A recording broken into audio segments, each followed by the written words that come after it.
Þetta er verkefni 7 í Excel, síða 3, forsendur. Nú ætlum við að gefa svæðum heiti og nota við útreikning á næstu síðu.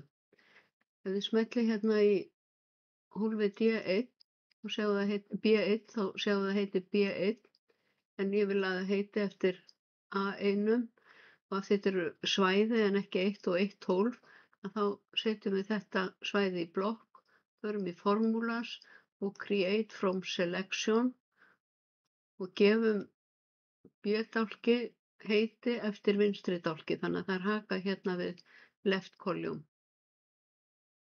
Ef ég smelli hér, þá er þetta dagvinna, eftirvinnustöðull og svo framvegis. Og ég ætla að reikna út eftirvinnuna og leggst ofan á dagvinnuna, þannig að ég segi hér sama sem dagvinnan plús dagvinnan sinnum eftirvinnustöðull.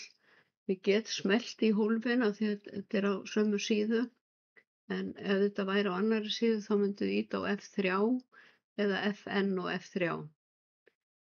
Og ég ætla að segja hérna OK.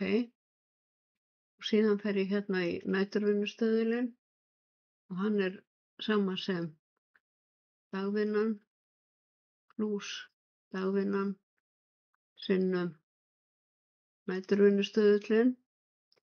Og af því að plús og mínus skipta liðum, þá þurfum við ekki að setja sviga utanum tölurnar. Svo við sjáum hérna dagvinnan plús dagvinnan sinnum næturvinnustöðullinn. Þannig að hún margfaldar dagvinnuna með næturvinnustöðullunum og leggur þá tölu við dagvinnuna.